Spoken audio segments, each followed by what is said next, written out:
gathering us together to discuss and to be informed as to the way forward for such an important issue regarding our health.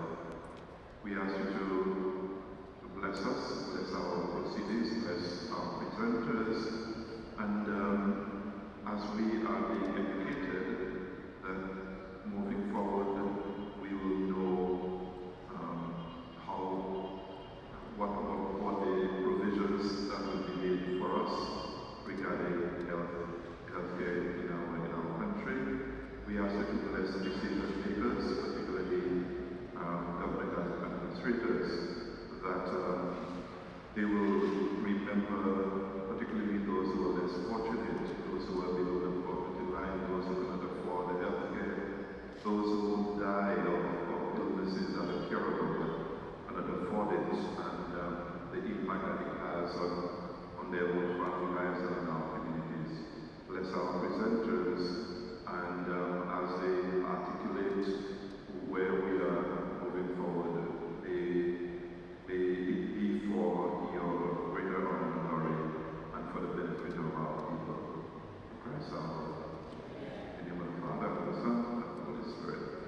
Be seated, please.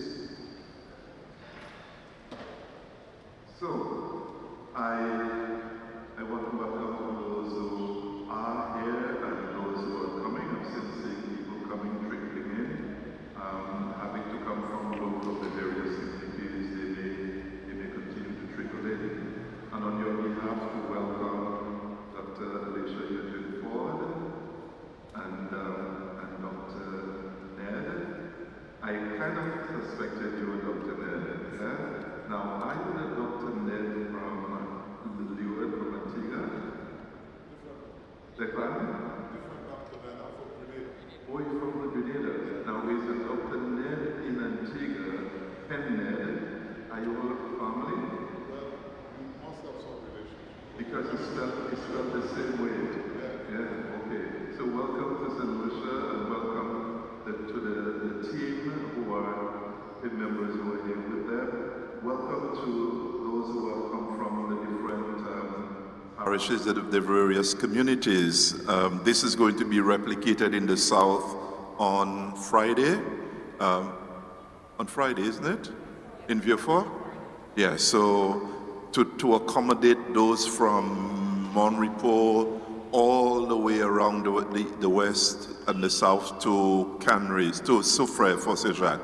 So we hope that we would have a representative number and that we will be able to bring the good news that we receive here to our community. So without further ado, do I hand over to you, Dr.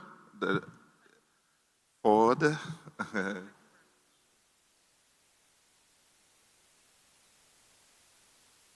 Thank you and good afternoon to everyone. I'm here with the team from the Ministry of Health, and as well, the Ministry of Health, we have engaged JIPA, which will tell you a bit about JIPA. I'm just going to ask one of my ladies from the UHC team to actually come and assist with the projection so that you can see the presentation, and we'll start off talking about UHC. Again, we want to thank everyone who actually made it possible. You know, without you being here, just seeing persons there is an encouragement to us.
Okay, now we know we have a very small projector, but we'll try our best to explain. So at the end of the day, you get the essence of what we're talking about. Okay, so when we speak of universal health coverage, we really want to ensure that everyone receives the health care they need without going through financial hardship and ruin. And we know somebody could have a lot of money, but then you just have one bout of a particular type of disease, and it can actually throw you into financial ruin. And that's very important. I know many of us have had or known of persons who are unwell, and it sucked up a lot of their funds. Understood? So we want to make sure that universal health coverage takes into consideration everyone receiving the health care they need when and where they need it without going through financial hardship or ruin. And that's important. So under phase 1 of universal health coverage, the Ministry of Health, via the instructions of a cabinet conclusion, there are certain things that we had to cover under universal health coverage. And just to mention some of it, you're looking at the implementation of hypertension and diabetes, which is under the performance-based financing pilot project as phase 1 of UHC. Now, this project has been running from August of 2023. Some of the areas, not every area in St. Lucia, but some of the rural areas, and you're looking at areas like Dennery, some of the areas in Micoud, other areas on Vanna, Ansley, Jacmel, they have been receiving what you call free care when it comes. They see the doctor for their hypertension and diabetes, but they also been getting free meds and blood tests. So if you're from that area, you maybe must have heard about it and must have been benefiting from that as well. We also started with what you call maternal and child health services under universal health coverage. From June of 2023, all pregnant women in St. Lucia, they could go to the nearest wellness center and get all their lab tests and all their ultrasounds at no cost to them. I'm not sure if persons are aware of that, but a lot of PR has gone out on the same. So we were encouraging the women to go to the nearest wellness center so they can see the midwife, see the physician if necessary, be referred if necessary to a specialist, but at the same time they can get all their lab tests and all their ultrasounds at no cost to them. And that is a good thing because before, what we found out under the Ministry of Health or at the hospitals, the women were coming at the hospitals and they had no lab tests done, no ultrasound done for the pregnancy, or when they do it at such a late stage that we cannot do anything for them, or whatever we can do is minimal, and we would have been able to do so much more if we knew about their status of them as a mommy and as well as the child. So that particular program allowed the women to be able to get free lab tests and free ultrasound at no cost. And that started as far back as June of 2023. We're going to look into the registration of the population, and that is something we're going to look at later down in the year. Discussion has started on the same. Creation of a UHC unit, we have that already under the Ministry of Health. I'm the director, and I have my team here with me. We have started discussion on the UHC Special Fund, and that is something we'll be working on alongside JIPA, and JIPA will be talking a bit about their engagement here with us under the Ministry of Health. And public relations strategy, it's important that what we do under UHC is visible and persons are aware of what we're doing, because you cannot just sit somewhere in the ministry and talk about UHC and persons on ground like you are not aware of what we're doing. So the PR strategy will not only say, go on the news and go and send information out to the media, social media pages, but it's important that we have this kind of community sensitization and go to different institutions to make sure that persons are aware of what we're doing under UHC. So we have an essential package of health services that we're looking at, but really when we're looking at UHC, we really want to expand the basket beyond what we have there, okay? So I'm going to mention the major diseases that we have to focus on, but it doesn't mean that UHC will be limited to them, to this alone, because as you know, when we provide services, we have to make sure that it's not a static basket, but it's something dynamic and it changes. And it's supposed to change in such a positive way that it's supposed to expand to give more and more services. But what we see there is a basket that we've been working with now, and we plan to give out the services in phases. And as I said, this is the basket we have now, but we're always thinking in the future to expand it so that more could be done. The services you see here are those that are actually making us unwell in St. Lucia. What is killing us? What is making us unwell? And these are the services that we're going to focus on. We have cancer. You know, cancer is a really problem for us in St. Lucia. You're looking at prostate cancer being the chief contributor of cancer in men, breast cancer in women, followed by cervical uterine cancer. Okay? We also have other types of cancer, colorectal cancer, etc. Hypertension, diabetes, and their complication. A lot of people in St. Lucia have hypertension and diabetes, and that is something that are chronic diseases. We're also looking at kidney failure, which is a problem as well. Persons on dialysis, and even before they get to dialysis, because your kidney can fail. They have different stages of kidney failure. So we're really trying to look at that so that persons can actually prevent them from getting to the point of dialysis. But dialysis, of course, means your kidney have definitely failed. Oral health, eye care. Mental health is very important, and that is cross-cutting. A lot of mental health issues, and I think when we speak of mental health issues, a shaidi nuka actually say munla ki nuka kwe fu ep fall ki ka marche asolawiya. That is, we have to realize that it goes beyond that. Okay? I mean, we're not talking about the people. Yes, we're definitely talking about the people that are out there. That is obviously the unique problem, a value, a tetio. But mental health is a big issue. And it's cross-cutting because a lot of persons with the diseases that I mentioned, they have some deep level of depression, anxiety, and all of that falls into mental health. So let us not take mental health lightly. It's a very serious condition, so therefore it's in the basket. Yeah? And we have other things like COPD. Say, jeune bougla ki ka female shy. You know that, right? A lot of guys, young men are dying because of COPD. Okay, we have asthma, we have HIV, we have STDs, and all of the different illnesses that we have plaguing us, and we cannot afford to not include it or think about it when we're thinking about universal health coverage. I have placed in snakebite because snakebite is one of the services we have recently launched under universal health coverage. I know for us that live in the north of the island, Castries and Groseilliers, no pa kakachile about Sisepan. But when you go out and you speak to the farmers out there in Dennery, Micoud, Jacmel, Loslawe, Vanna, Belvidere, Soufrier, who have any problem with Sepan. So we have the issue with snake bites. And then it's quite interesting in our interaction with the farmers. The snake bite is of concern. So therefore, we have included it in the basket, and we have launched it already under universal health coverage. Understood? Great. So just to tell you about the services we've launched, I spoke earlier on about the PUB, Performance-Based Financing Pilot Project, which we did in some of the regions. It's a project Ministry of Health is working along with the World Bank to have launched that project. And the aim is we're looking to expand the services of hypertension and diabetes, screening and treatment to include labs and drugs and everything at no cost throughout the island, and not only at the 17 wellness facilities. We want to make sure that everywhere on island, when it comes to primary health care, has this.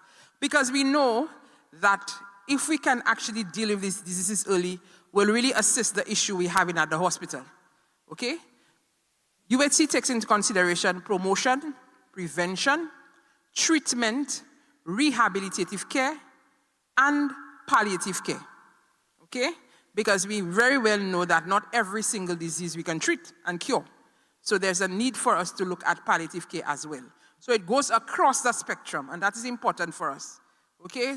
But we know at the end of the day, we really have to try to prevent the disease, try to do early intervention treatment, because that's the only way we can cut down to a large extent of the burden of the higher complications. But that doesn't mean that we're not going to mention it. We have to think of the whole spectrum from promotion, prevention, treatment, rehabilitation, and palliative care, and that's very important. So just to let you know some of the diseases we have launched under UHC, I mentioned about maternal and child health services, where the pregnant women can go to any of the wellness centers and they can get all their lab tests and all their ultrasounds at no cost through the wellness center. That means that when they go to the wellness center, the lab technologist comes there, okay? The lab technologists from the hospitals, they come on particular days at the wellness center, and the persons can get their lab tests done there for pregnant women. We've also opened it up to the men, and I'll talk a little bit about the men, because we don't want to say that the men, we forget the men. But also for the ultrasounds, they can get vouchers to go to any of the ultrasound services on island. Whether it's Ronnie Bay Medical, whether it's Get Well Clinic, whether it's Helen Diagnostic Center, whether it's in Tapio, there's the Tapio branch of Gable Woods, you can go right there. Whether it is a Medical Imaging Inc. in the north, in the south, St. Andrews Medical Center in Vieux Fort, as well as in Soufrière, you can get there and you can use you can get the voucher, and then you get that vouchers at the Wellness Center, which will be honored at any of these facilities. The nurses at the Wellness Center will give you guidance on that, to where to go, and that's important. We did cervical cancer screening. We know that we've been doing pap smear for years at the Wellness Center. I mean, that is something women of many ages have been going to the Wellness Center, the pap smear screening. But what we've done, nous charger money and nous café by. Okay, we want a method. We came with a method that's more advanced, that will give much more information on the strain of HPV, which is the human papilloma virus that gives the cancer, cervical cancer. It can tell us about the strain, and we can intervene. Top advanced, so that method of screening allows us to do cervical cancer screening and HPV testing, which is very important for us. And it's been working well. The women have been coming at the wellness centers, and I cannot complain, I think, but generally the women have health-seeking behavior that's a little different from that of the men. But I will not knock down the men too much, because we have to take the men into consideration as well. And therefore, we started what you call, for the men, relaunching of men's health clinic. And the reason I say relaunching, that clinic was already existing, you know. It was already existing, but before COVID, when COVID hit, you know, most of us in the healthcare sector, we had to focus on COVID, because COVID came as a pandemic, and therefore all hands had to be on deck. And as a result, some of those clinics we had started off, we had to stop it to focus on COVID. But what I could tell you is this. We have relaunched, and we relaunched on the 2nd of December, and the men can go to the nearest wellness center. The nurses will call them, and they can call the nearest wellness center, and the nurses will tell them when they have the men's health clinic, so they can see a male physician, sometimes a female, but most times male physicians, who would examine them. Now, I know the men don't like going to the clinic because they're afraid of the finger. Yeah? They're afraid of the finger, the fear of the finger. The men don't like their prostate being examined. They don't like a finger up there. Understood? So we've brought in the PSA level checks. You can go to the wellness center, and then you can get your lab test done. We really want the men to use the service. We also have a situation, if your PSA is very elevated or there's some level of abnormality, if the doctor does a digital rectal exam, they can refer you to a urologist, and all of this under UHC at no cost. Okay, at no cost. So the men are coming. The men are coming. In the next slide, you'll probably see a bit about what the men are coming, and they're coming, and they're coming. I think we already have, from the time we started to January, is it February, we already have 215 men. And the numbers are going up. I think just from one of the nurses informed me, in Vieux Fort on Saturday past, they already had double digits of men, whether it's 33, 44, they're having the men. So the men are coming. Sometimes the women are accompanying them because they have fear, and men don't really like to come to the doctor. But I think that's where you have to really accompany the men. Okay, women, accompany them, make them come to the doctor because they need that support. But they are coming because prostate cancer is the main cause of cancer that's getting rid of our men and making them unwell. So we have to take care of that. We did snake bite management, and just letting you know, we are covering snake bites. We push for prevention. We don't want people to go, and as I told the farmers, papuski zotsav, ministre teka couvert by UHC, laissez pas mode, on y peut divorcer pas, no, you're not going to tell them bite you now. We want to push for them not to get bitten by the snake, preventive measures, but if they do, there are certain things we'll cover. They go to the nearest hospital, St. Jude's or OKUH. We send them to St. Jude's or OKUH, and then at the St. Jude's OKUH, the antivenom, the antibiotic, the analgesics, the lab test, any x-rays that have to be done, if you have to do surgery, the cost of hospitalization for you being in there, using a bed, breakfast, lunch, and dinner, and even outpatient clinic if you have to come back to see the doctor or do physiotherapy because you got a hand injury or leg injury because you're bitten by a snake. All of that is covered under UHC, okay? So we allow persons to know that, especially people in the areas living in snake, areas with high levels or high numbers of snakes, but we also want them to prevent them from getting bitten by snakes. So we're pushing for the preventive measures, the prevention, But if you do get bitten by a snake, we're going to take care of it under UHC. So just to let you know a little bit of our numbers, just to give you some evidence that people are coming. Before we started the program, if you look at from June 2022 to June 2023, that is before we started the program, we had about 1,499 women coming to use the wellness centers for maternity clinics. But then when we started the program in June of 2023, if you have to compare the period, June of 2023, when we started, to June of 2024, you're looking at 2,197. You see the big jump? So the women are coming, although our birth rate is dropping, and I'm not going to go into that, but our birth rate is dropping, not only for St. Lucia, for other countries as well, but our birth rate is dropping. Yeah? But just letting you know, we are just happy that more women are coming to access the services. We at the Ministry of Health, we're looking into the outcome. They're accessing the services, but let's see what's happening at the end in the hospital. Are they really benefiting? And if not, we need to find out why they're not really benefiting, because we have to look at the number of babies that are being born, and if they're being born proper, if they're actually born with the proper weight and they're normal, or if we have babies dying, or if they're being born with abnormalities. We have to look at maternal deaths, or if mothers having issues during the pregnancy. So it's just not giving the services. We have to monitor. We have key performance indicators to see if the program is really working, because we may very well be thinking the women need X and Y, and then there are other factors that are causing problems for us. So the monitoring and evaluation is important. And research is necessary as well. Cervical cancer screening, I'm just going to let you know, flip through the numbers, we're getting an increase. But from the time we started in August of 2024 last year, January of 2025 this year, we've gone to 2,179 women already. So the women are coming, and they continue to use the services, and I'm very happy for that. The men are coming as well. I mentioned 215 men. They came from when we started in December 2nd to February 2025. We have about 215 men. The numbers are not like the women numbers, but at least they're coming slowly but surely. So we are happy about this, okay? Letting you know that we have engaged. You cannot attain UHC without having public-private partnership. You have to include the private sector to come on board to assist you for the whole healthcare system in St. Lucia. Because UHC is not only primary healthcare or the hospital, which you call a public system. It has to take into consideration private sector healthcare as well, and overseas care, because there are certain things in St. Lucia will not be able to do. So we have to send a person overseas, or even regionally, or even internationally. We have to have knowledge exchange, we have to form bonds and a partnership, and therefore at the end of it, we ensure that the person on ground benefits from the healthcare system. So all our partnerships and all our associations should be geared towards improving healthcare for St. Lucians on ground. That's important. So just to mention some of the UHC activities that we've been doing so far, we have World Bank. We've been mentioning World Bank, and World Bank have been working with us when it comes to UHC financing. We have JIPA on board as well. Dr. Ned, when he comes in, he will tell you a little bit about JIPA before he goes into UHC financing. But UHC financing is very important, a very important healthcare pillar. You can talk, and we can talk about all the services we want to give, all the services we want to give to St. Lucians, but if we cannot figure out how we're paying for it, we need to know, and we need to know well how we're going to pay for it.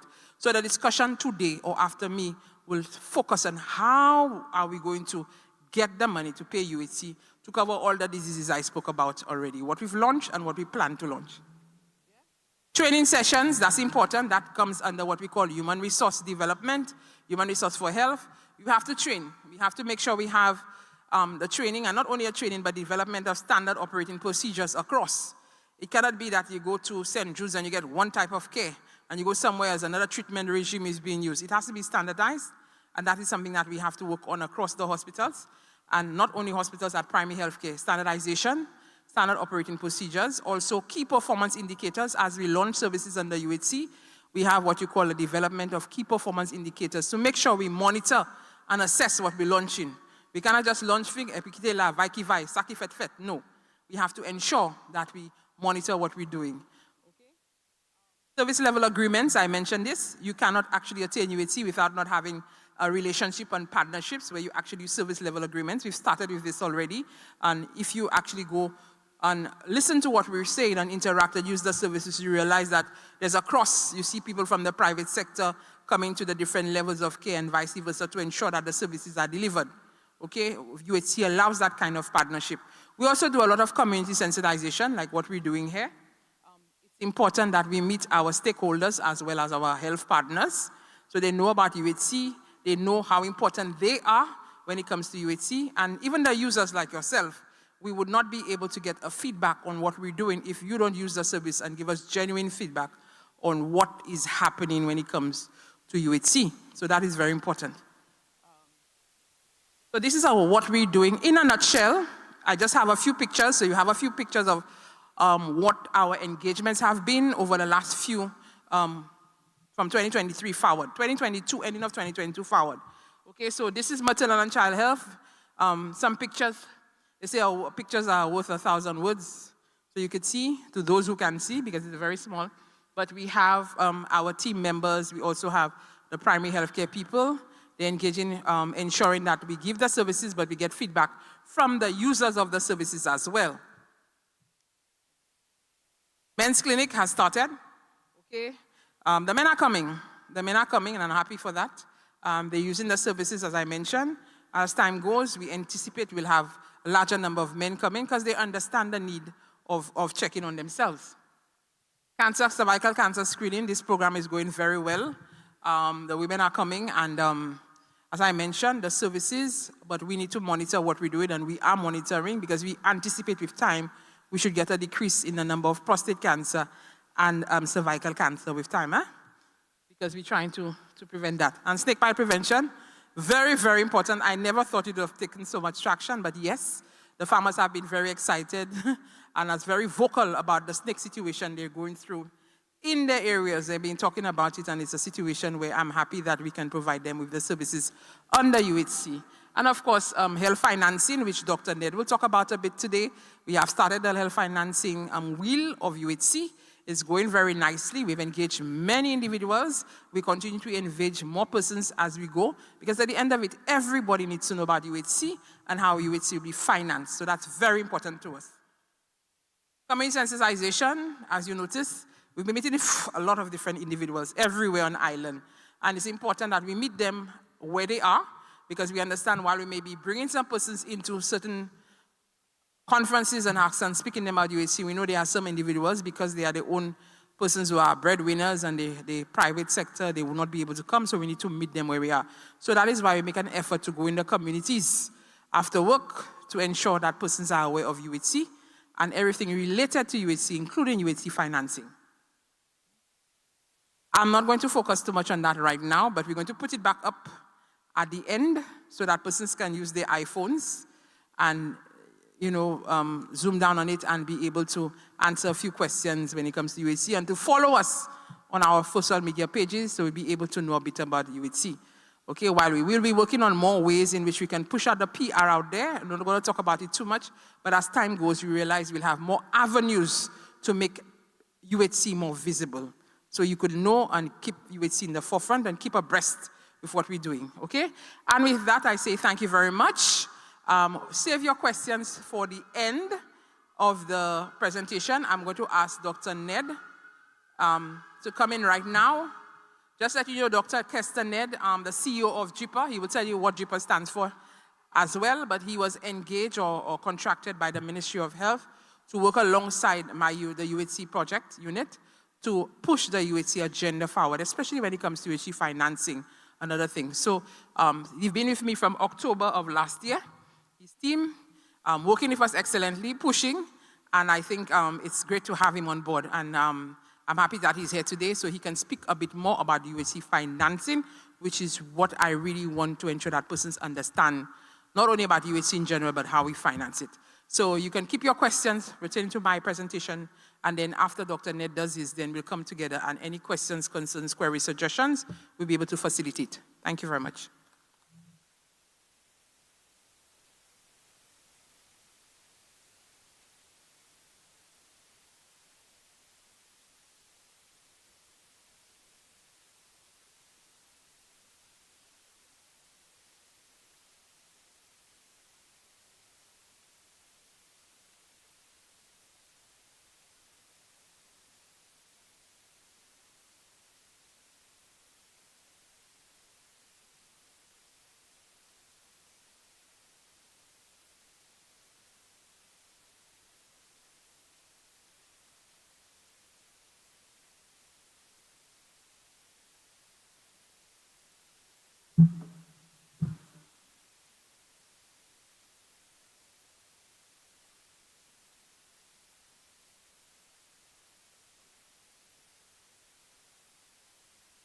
Testing. Okay, good. I like to walk.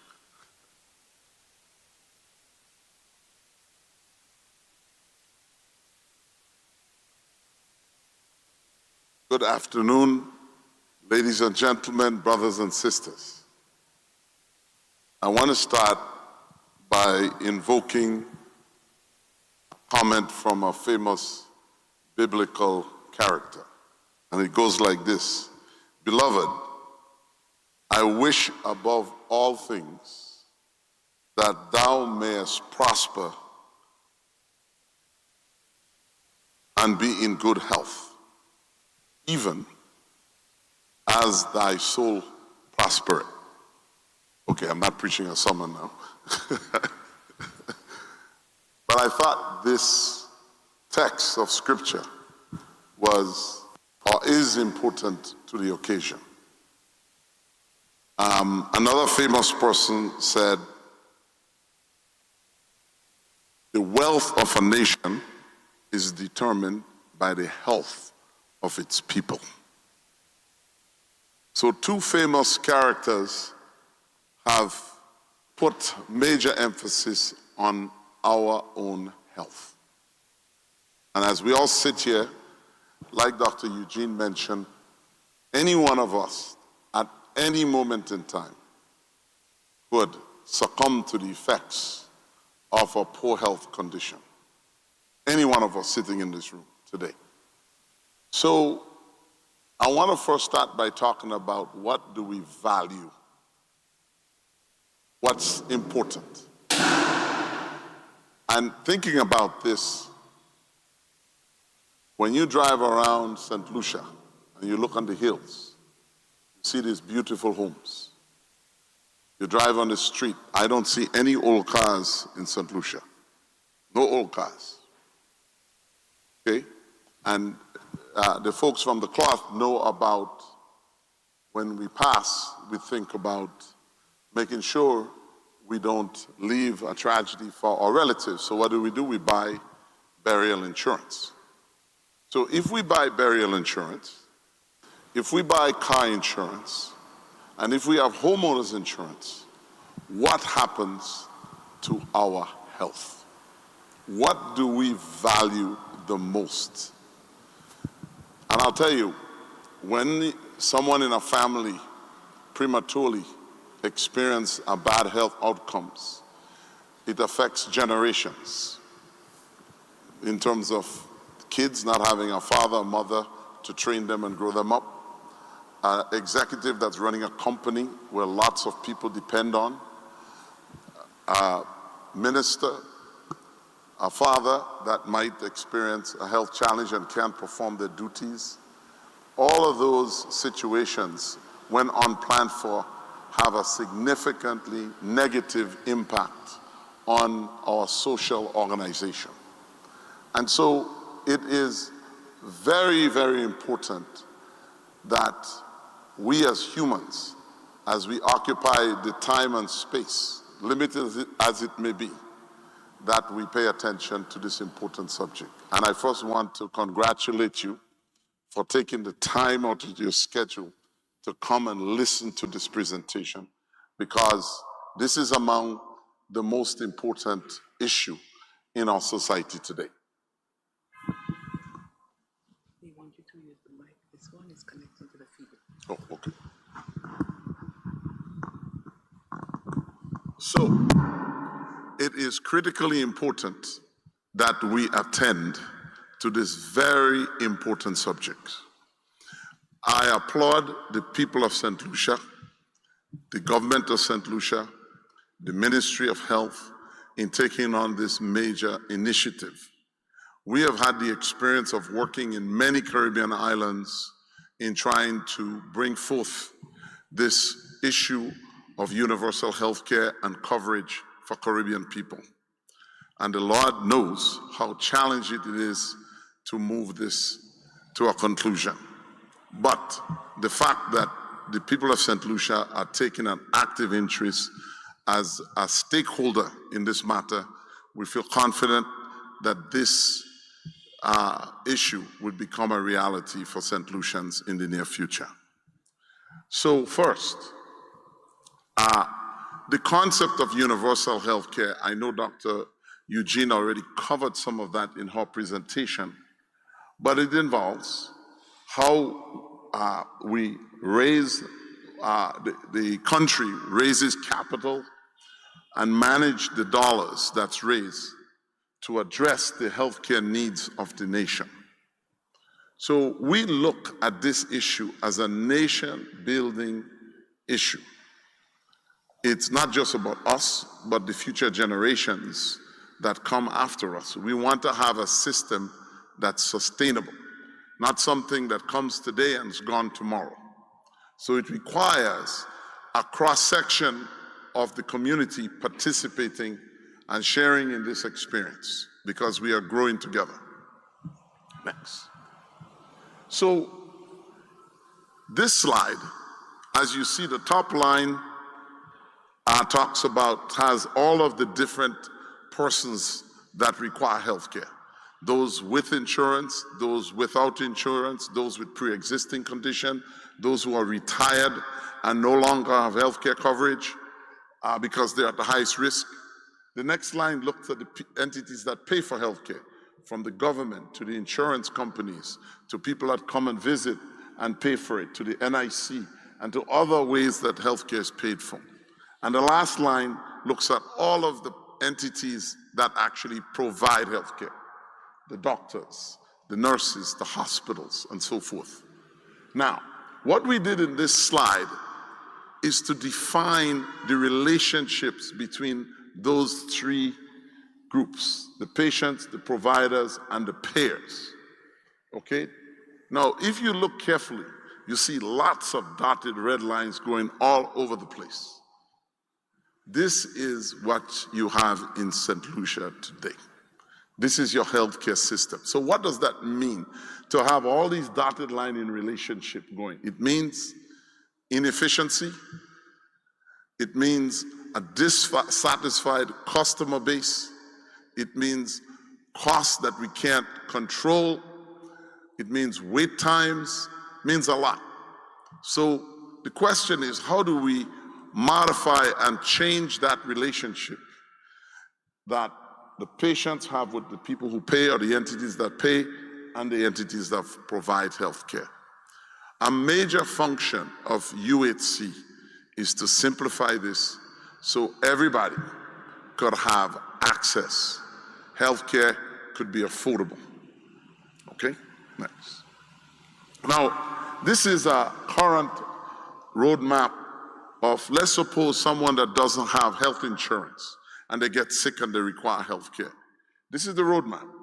You're not insured, so obviously you're going to go to the public system. You go to the public system, and of course you have limited resources.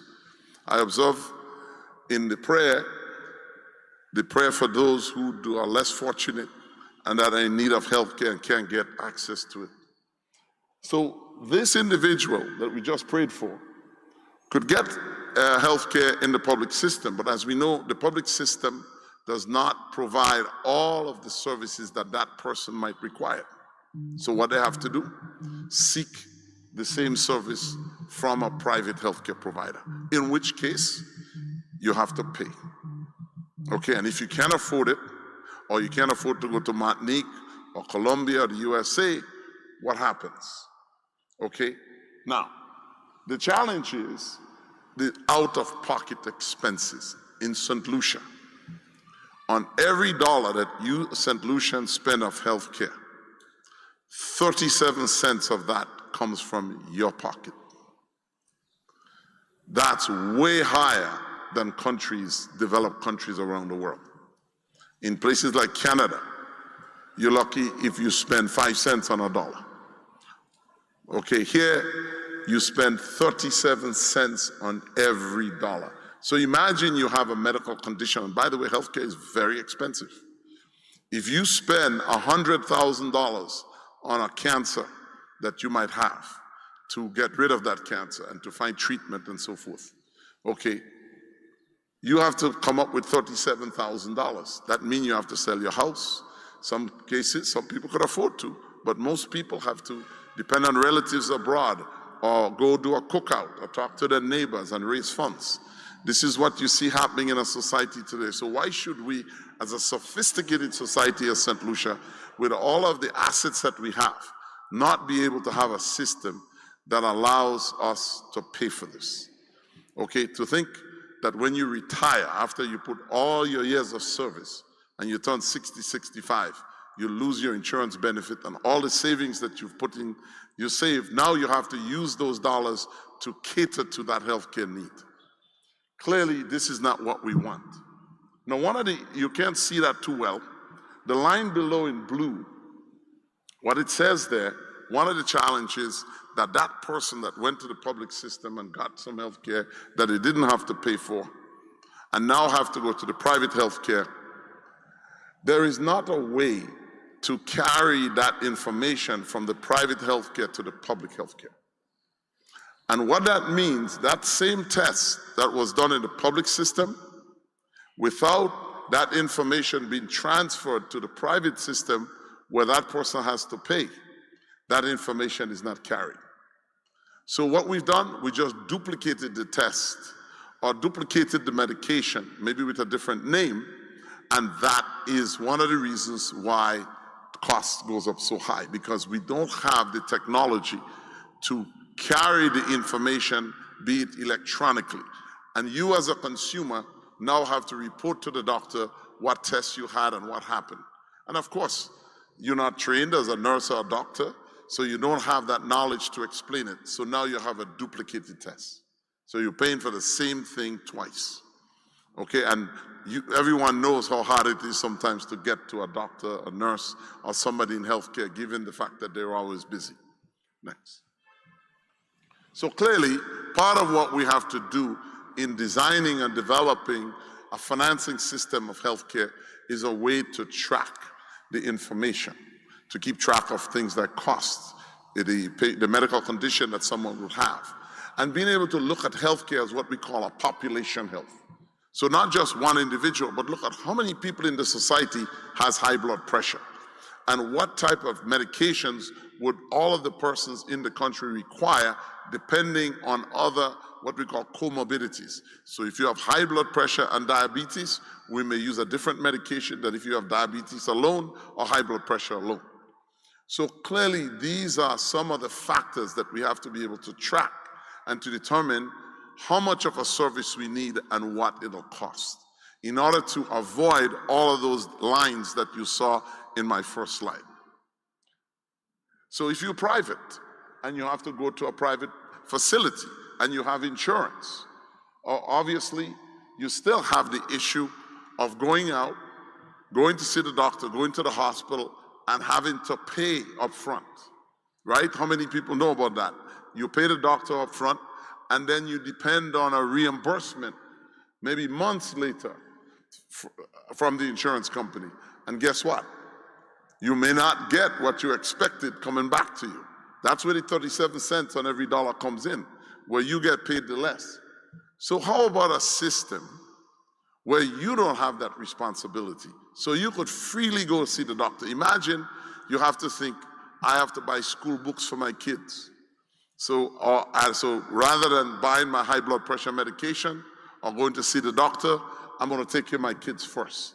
We should not have that responsibility, because our health is too important for that, and we should not be neglecting our health for the good of our own kids.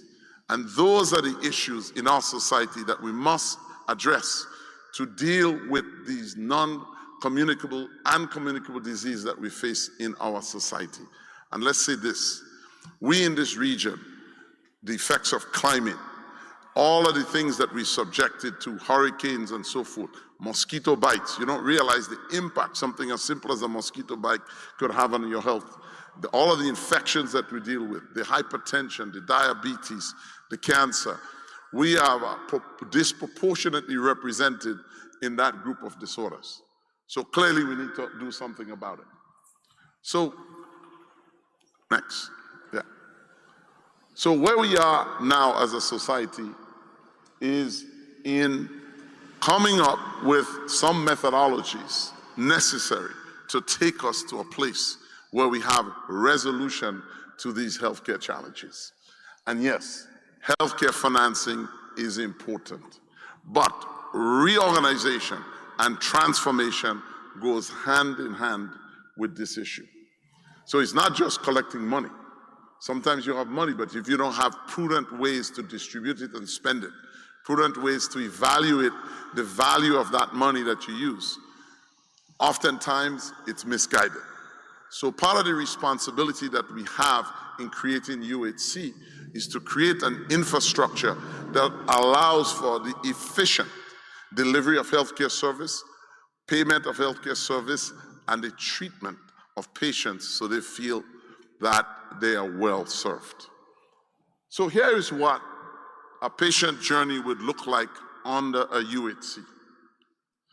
Patient enter into the healthcare system either through a primary healthcare provider which acts as your gatekeeper. That's one of the things we don't have in most of our Caribbean islands. We don't have a gatekeeper system. Okay, your minister is a gatekeeper system to the being upstairs. Okay? All right, we all need gatekeepers. So you need a primary care doctor that intervene on your behalf because of the complexity of healthcare to realize how you get triage into the system. What you have happening is people jumping from one doctor to the next rather than entering the system in a proper way so that you could plan your healthcare in a systematic way. Yes, maybe you don't like one doctor or the next, but one of the worst things you could do is go doctor shopping. Because when we get sick sometime, we want to hear what we want to hear. We don't want to hear the bad news. So we end up going to the wrong, no, keep shopping for that. So what we want to do is to create a system where doctors are following what we call evidence-based medicine. In other words, what we know works. Just like a car. When you buy a car now, right, you have to have an oil change at a certain time. You have to check the radiator. You have to do different things at different stage of when you buy that car. The manufacturer give you that. Well, did you know that in medicine today, we have a system of evidence-based medicine that says if you are male that's 16, 17, 30, 50, 60, there are certain prescribed examinations that you should have so that you could detect early situations. Certainly that's the first part of UHC on the population health that's already been in progress, is training the public to understand that there are certain measures that we need to take when so that we discover illnesses way before they have the time to overcome us. So the idea is that in healthcare, we need such a system, and the gatekeeper helps us. Certainly you could go to the emergency room when there's a problem because you want stabilization. And that's another gatekeeper system that allows you to get into the system. And they would help put a plan for you so you could get to the specialist or get to the whatever diagnostic testing that you might need. So clearly, these are important elements that you do not always have in a healthcare system, and even though you have it, it does not always work in an organized way. So part of UHC's effort is to create that gatekeeper system up front, and once that's created, you get into all of the provider system. So that allows you to get through the care, get all your tests done, get your diagnosis, get your treatment. Once that's done, we have a central mechanism through the UHC authority that we hope to create in law that allows the flow of information and the flow of money to pay for that healthcare service. So the doctor, the hospital, all of those entities will send all of the requests for payment, what we call claims, to one central body. Okay? That central body sits between the people who pay for care and the people who provide care. So instead of you now having to make the payment and go request for reimbursement, that central body will take on that responsibility. This would relieve you as consumer of a major, major challenge. So now you have an advocate for you, right, that would collect your data, collect the request for payment, and go to the insurance company of course, go to the government and any other source of payment that exists and reimburse. Now that does many things. One, it allows us to maintain a database of information on everybody that's seeking healthcare and keep track of people's record over time with medications and all the things you need. Today you go to the doctor and there are not lots of good records kept, or even at the hospital. Our idea is to have all of this in an electronic format so you as a consumer have access to your information. Other doctors, if you travel for healthcare, someone could have a track of what happened and what occurred in your life. Because not having your healthcare information following you is one of the tragedies of a healthcare delivery system. So, next. So the idea is, how do you achieve that? How do you get to a place where you have such an organization? Right now, our healthcare system is siloed, okay? It's each person to their own. You have the private system, you have the public system, you have the private doctors, you have the public doctors, and we are already a small population. And when you successful healthcare requires consolidation. This is the winning strategy that UHC is presenting. We want to bring all the healthcare providers together in one unit to contract with UHC so that we have predictable terms of payment, a predictable model of healthcare delivery that we all could depend on, and a model where healthcare is properly regulated. Okay, we don't want to have a system that's onerous, but there's a saying that goes, what we measure, get improved. So if we measure what's happening from day to day, what's your wait time in the emergency room? If it's too long, we want to go and investigate why. So the system would be constantly under scrutiny to ensure that there is quality. American Airlines would not land an airplane at Viewfort Airport if you don't have those systems in place, right? They would not do that. They need quality control. This is our health. We should have the same type of monitoring occurring of our system to make sure that we comply and meet with the quality standards. So we want to organize the providers in a way that we could work together. Second, we want to organize the people who pay for healthcare and bring them together so that it's not one over here, one over there.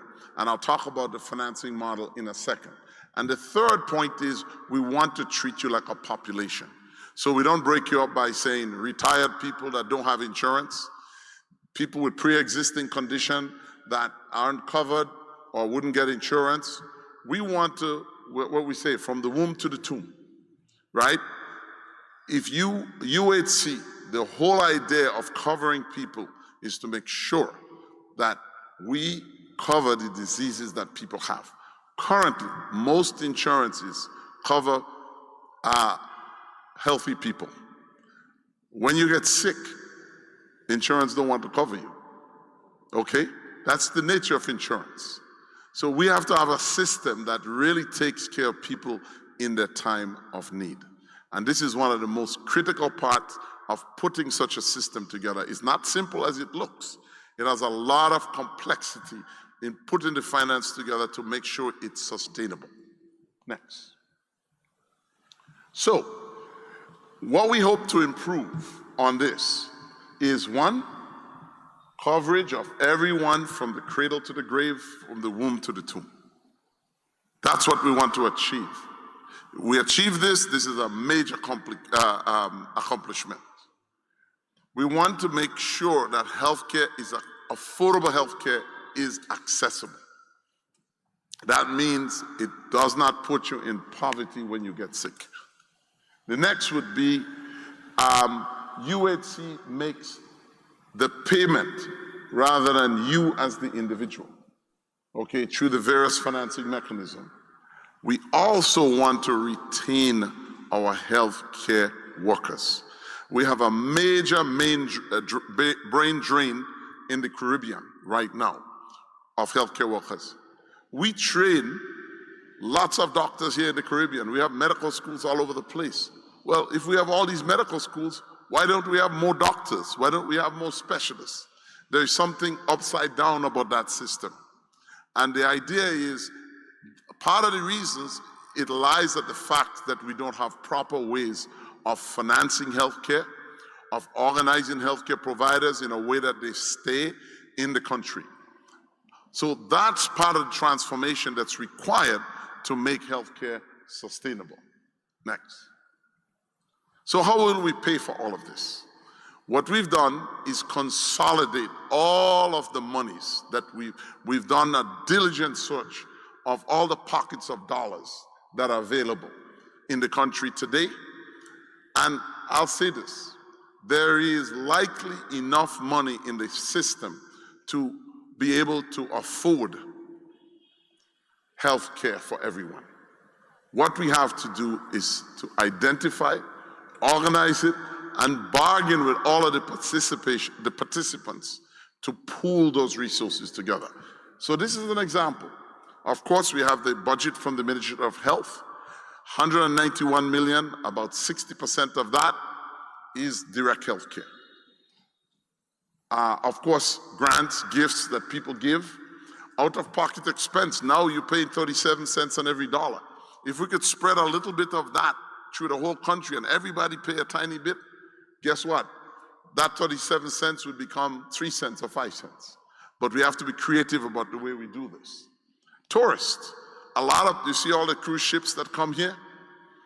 Okay, a lot of people come to this country and visit and don't pay their fair share when they need health care. Many countries require, before you come, to have insurance so that you don't depend on the country's resources. And we see some amazing opportunities to allow the visitors that come to help us pay for a good healthcare delivery system. Many countries have used that model. And that's one of the ones we're discussing heavily. NIC pays something like $7 million a year in insurance benefits to workers who get injured. Of course, not to forget health insurance. Many of the national health insurance UHCs in the Caribbean, in fact, all of them, have excluded the insurance industry from that. Yes, I know some of us feel that insurance are not necessary, but if we restructure this, which I'll show you in a minute how we're going to do it, insurance companies would benefit and they would add and contribute more to the society. We have a very large informal economy in St. Lucia. That is people that pay limited taxes but earn a lot. And those people use the healthcare system. So if we could find a way to get them to pay their fair share, which if you have a good healthcare system or they buy insurance and we have ironclad contracts with the insurance company to pay for what they need to pay for, obviously that would be a great contribution to the country. Okay, value-added tax. Right now, some of that goes into the consolidated fund. We talk to the government, maybe a larger contribution, and now the economy is doing very well. You know, St. Lucia, the growth in the economy, amazing. Just tourism, 7% per year. Okay, 11% in growth. So the country's experienced amazing growth in the last few years. Lowest unemployment in the history of the country. So, and we have a young population that's out there being able to contribute to the system. We have the Citizens by Investment. This is a major economic opportunity for the Caribbean now, in terms of people wanting citizenship in the Caribbean. I know some people don't like that, but certainly it's been a source of capital that we could use to help us offset our health care. Of course, remittance. We have things like the lottery. We have taxes on things like alcoholic beverages, and cigarettes. And then, of course, there is a health citizens levy that was passed last year. That's also collecting some funds. It's health and security, so we're saying some of those dollars should come over to healthcare. When we put all of this together, there is enough money in there to be able to afford a high-quality healthcare system. But to change, we come from a colonial system where all of us are separated and segregated in the way we work. UHC is going to bring everybody together and allow those funding to be adequately distributed. Now, so this is the model of healthcare. We call it stratified pooled risk coverage. So this model allows us to consolidate the financing that we talk about in one place. So the first tier is all the money that the government currently spent in healthcare. We put it in that first tier. So for every citizen, they will get healthcare in the private or public system up to a fixed dollar amount. So say that's $10,000 per year, I'm sorry. Say that's $10,000. When that dollars are spent, that means everybody universally would have access to that. Okay? There are those who have commercial insurance or commercial coverage or get financing from all the other sources that we identify. Those go into that commercial tier. Okay? So what you have in the first year, maybe there is 20% of the entire country per year going to access healthcare. Only a percentage of those would reach the maximum dollar amount.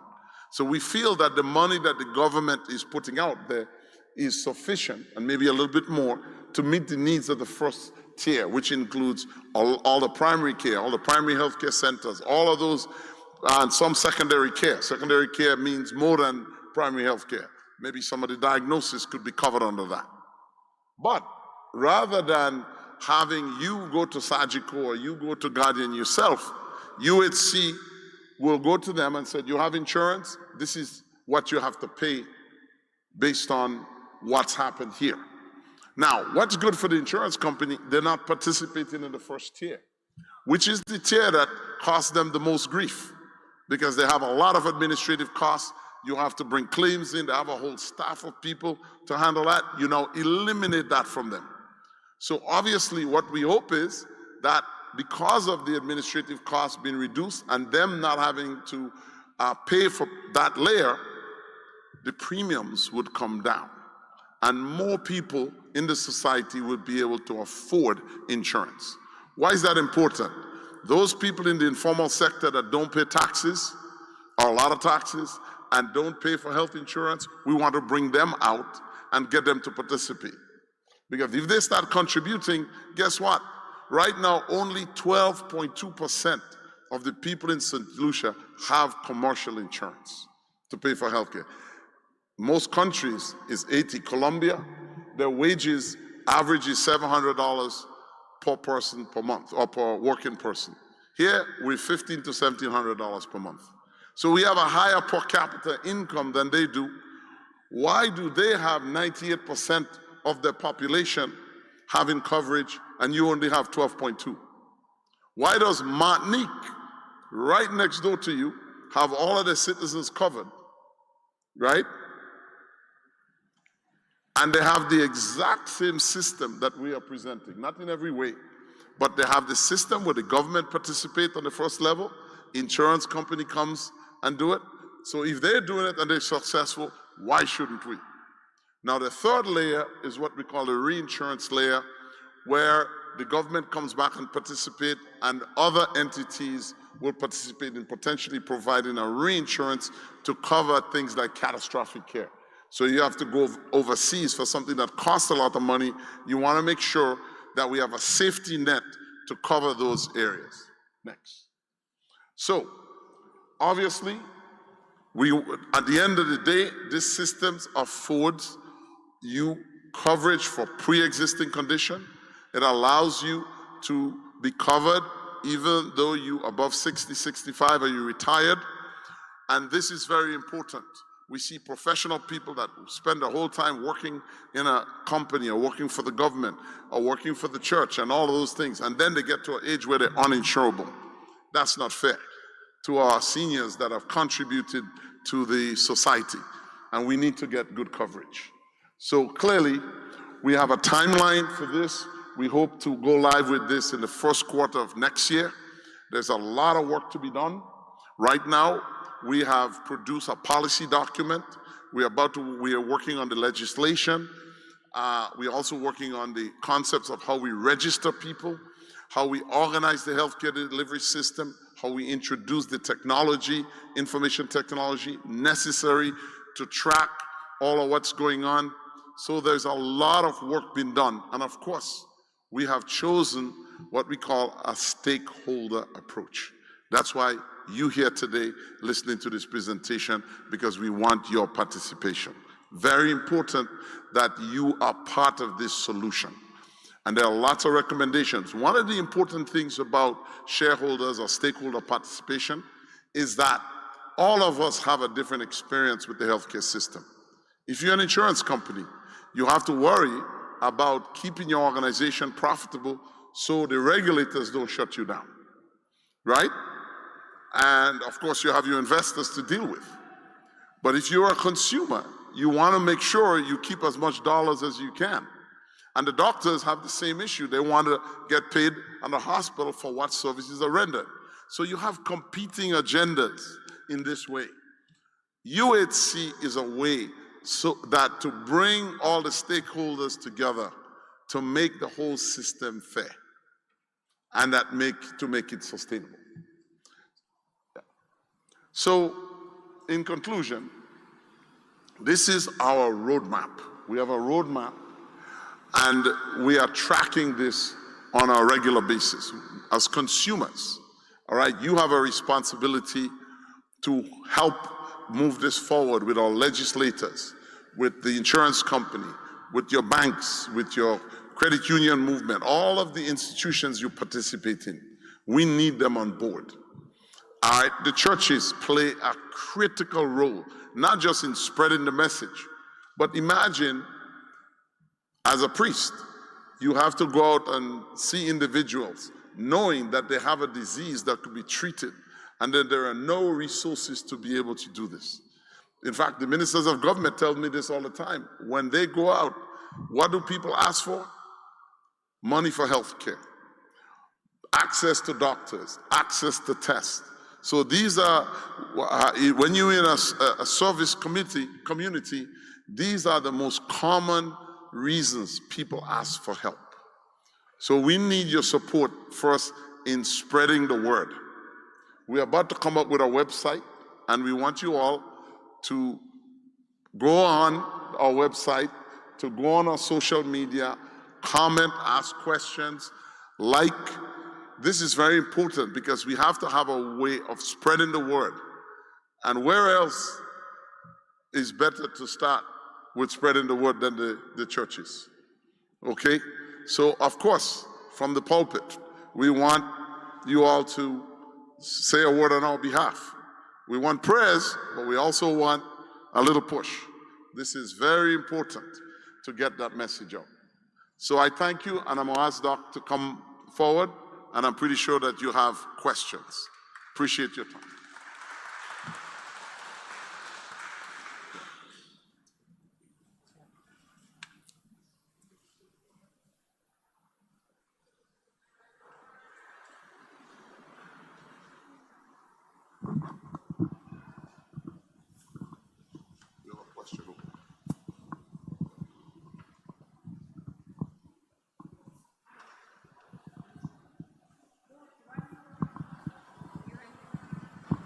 Dr. Ned, right? Maybe pass this one. It's on?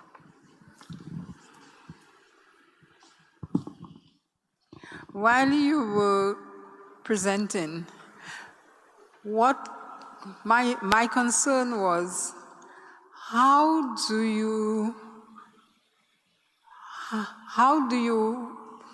marry UHC with NIC?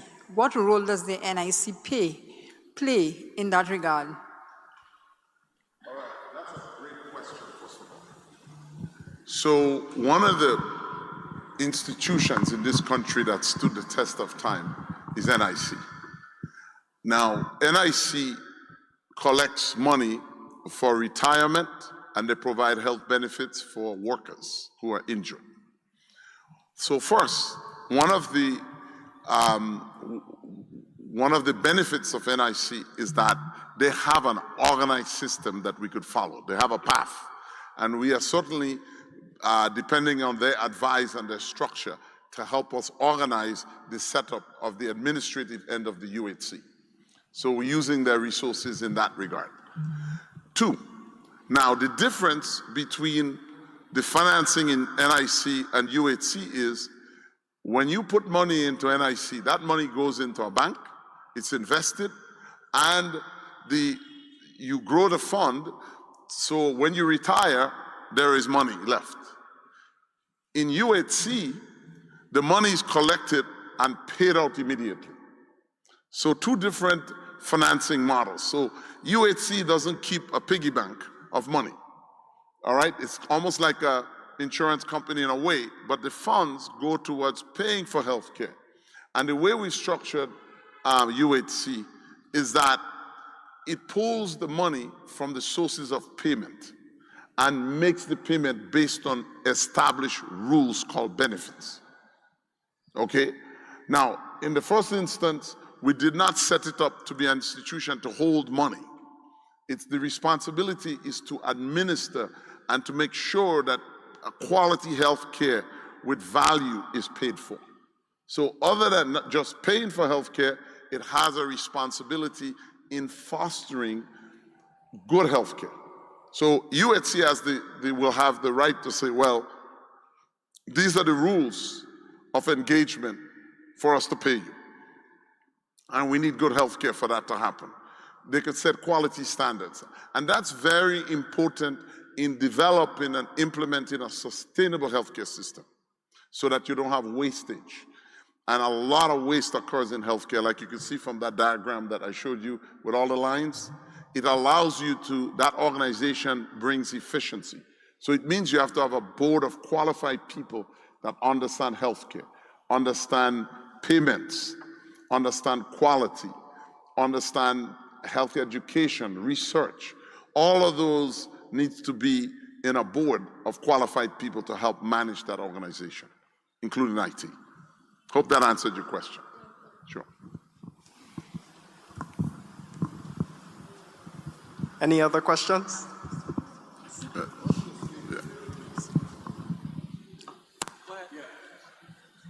There will be different gradations of medical needs of persons. One might cost $1 million, another will cost $10. How do we navigate through this to decide who deserves the amount? The question, yes.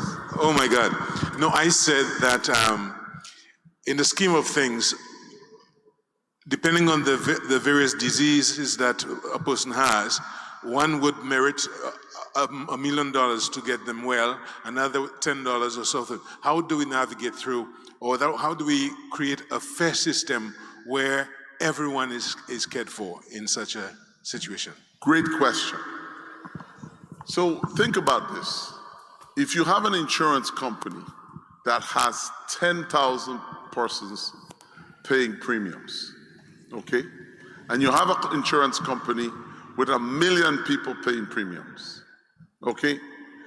The one person in the 10,000 category requires a bone marrow transplant. A bone marrow transplant costs about $250 at a minimum to about $700,000 to have a bone marrow transplant in today's world. That's a life-saving procedure, okay?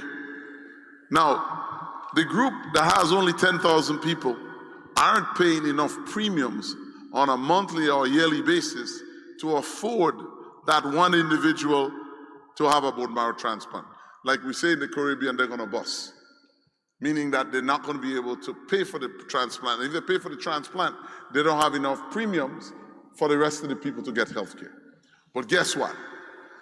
The plan that has 1 million people could afford multiple bone marrow transplants because you have more people and more organization contributing to this. The problem you have right now in St. Lucia is exactly the problem with the 10,000 people, right? The group is way too small to afford expensive care. So that's why we say, let's consolidate everybody. Let's treat the country as a population. And let's put as much resources together as we can. Every place we could find money, let's put it in the pot. And the larger the population you get to care for, in terms of dollars, is the more affordable it becomes. Now here's another point. If that 10,000 people that have private insurance, okay, live in a rich neighborhood, around a rich hospital, and you have to open up a cardiac center, and obviously they have insurance and the others don't. So that hospital only gonna take care of those 10,000 people. Guess what? 10,000 people is not enough to support a heart center with a cardiothoracic surgeon, a cardiologist with 3 or 4 different subspecialties, the technicians, all the equipment that's necessary. Not enough people will get a heart attack to be afforded. But if you take 180,000 people and you say, we have one cardiac center, what we call a center of excellence, and everybody from the country, when you get a heart attack, you could go in and get a cardiac catheterization and get a stent put in 4 hours from the time you get chest pains. Guess what? Consolidating the population also allows you to build strong healthcare institutions. So that's how you get around this. In this case, if you put the whole country together and create one cardiac center, you curtail how much people has to go to Martinique. Because all of a sudden, you could afford to support proper cardiologists, proper cardiac surgeon, proper instrumentation. Right now, the machine required to do that costs $1 million, okay? And if you don't have enough people using it, and you don't have enough cases for the doctors or the technician, guess what? They're gonna leave and go somewhere else. So part of consolidating this model is how you create economies of scale. Does that make sense? That's how you overcome that issue of a high care cost, because not only a few people are going to require that. As you saw in the pyramid, most of the care is at the bottom. As you go higher, the dollar figure gets bigger, but the amount of people requiring that catastrophic care is less. So if all of the people in the country and all of the payers are paying for those few people that need that service, we now could afford to give catastrophic care. Okay. Good evening.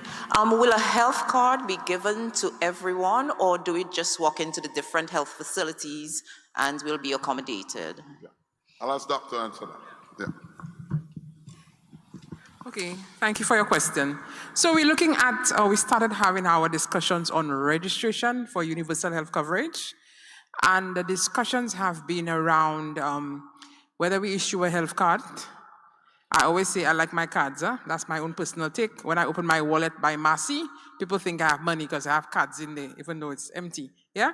But also we have the option of persons doing digital, because we know a lot of the younger people, they can actually have that access on their phone. So we're having discussions of that. We started before, and the aim is to continue having discussion on which methods are going to be used, but what we want to ensure is that persons are registered for them to get the service. Because when you know you register, number one, data is important. It allows us to get a better idea of what our population needs are when it comes to health, and then we can make data-driven decisions. But your question, it is hinging on registration, which is something we're discussing, and whether we're going to give people cards, whether it's going to be a physical card or digital card, that is still in the discussion pipeline. But it's important that whatever method we choose, it'll be best for St. Lucians, or whatever St. Lucian feels comfortable. It can be a mixed method, one or the other. But at the end of the day, we want to ensure that persons get registered for universal health coverage. Yeah? Thank you. Hi, good evening. Okay, I understand that the government, I guess, will be a stakeholder since they'll be contributing. But what is the involvement of government insofar as running this thing? Because we all know the track record of government when it comes to running boards and whatever. So I just wanted to get an idea of how are we going to be able to cover ourselves from the reach of the politician for them not to have this kind of control, and this thing will be one for all, free for all, once it has finally come on board? Okay, so I will start with the response, and afterwards, if Dr. Ned wants to add on board. The universal health coverage is a nation-building exercise. We say nation-building exercise, we're looking at health system strengthening in entirety, okay, across St. Lucia. We understand there's something they call public dissonance. It's not the first time you've heard about universal health coverage. You've heard about it before. You've heard about national health insurance, etc. And it is something that has been going on for a while. We are working on the universal health. Actually, we already have the universal health coverage finance policy that we have been speaking about. And then the aim is that with approval from government on the cabinet memo, we can look into getting it legislated. Yeah, legislation. But at the end of it, we want to ensure that everyone and as many persons as possible have the buy-in into this, what we're doing here. Persons are educated, people give their feedback, because really UHC is basically for solutions. And I'm thinking that you're saying possibly if there is a change of elections or the change of administrations, I'm thinking that's what you're talking about, and things may change, but we really, at the level of the Ministry of Health, at my level for sure, and also PS, the technical head, and others, we're really working for the public. Okay, we are public servants, and we're pushing to ensure that whatever we do, it becomes to the point where it becomes legislation, and then that everyone would continue to benefit from UHC despite any political changes that are happening. Because really, it's more about the people more than anything else for us. Yeah, I don't know if Dr. Ned wants to add to this, because persons have voiced that concern as well in other forums. Yeah, so it is something that we have to ensure that everyone, doesn't matter what political belief you have or whatever society, economic status, what religion, any of these things, everyone should benefit. Yeah? Oh, you want to say? If you look around all of the Caribbean nations today, pretty much the number one issue in front of the electorate is healthcare. In every Caribbean nation, this is a truism. So the best guarantee you as a consumer have in ensuring there's equity is by you participating. Because the power is really in your hands. Legislators have to follow and to create a sustainable. That's one of the reasons we are promoting a stakeholder approach where the community stakeholders are involved and have an opinion. Now, as you know, government exists for a purpose. It allows society to have a level of organization so that we function. Okay, but we know there are limitations in government all over any country. Look at where I live in the United States now, and guess what's going on over there? Okay, but those are issues that we're going to be faced. But if consumers, if strong institutions participate, if we put people in leadership roles that are qualified to help make those decisions, you have a best chance of achieving sustainability. So what measures we suggest to the government? We believe, like the question the lady asked about the NIC, we need an organization similarly configured. Okay, they've been around for a long time, they have their ups and downs, but truly they have represented an institution that survives the test of time. Now, we could learn from some of the struggles that they've had in setting of UHC, and the benefit of doing UHC now is we have history behind us. So in terms of the policy and the legislation, we have made suggestions to the government to adapt some of the policies that will allow for sustainability. This entire model is built on sustainability, and the fact is that we include the private sector, such as the insurance companies. Private companies are for profit, so they want to have data.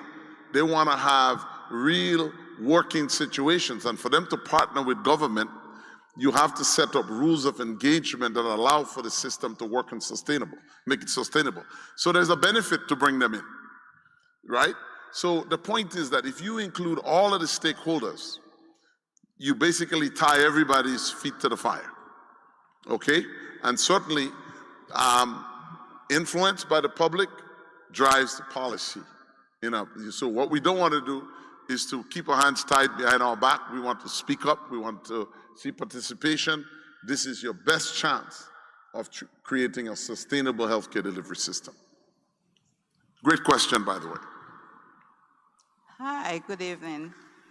I would like to know, how would retired expats and returning nationals get involved in such a plan, since our insurance does not cover us when we're on the island, and a lot of us do not have NIC.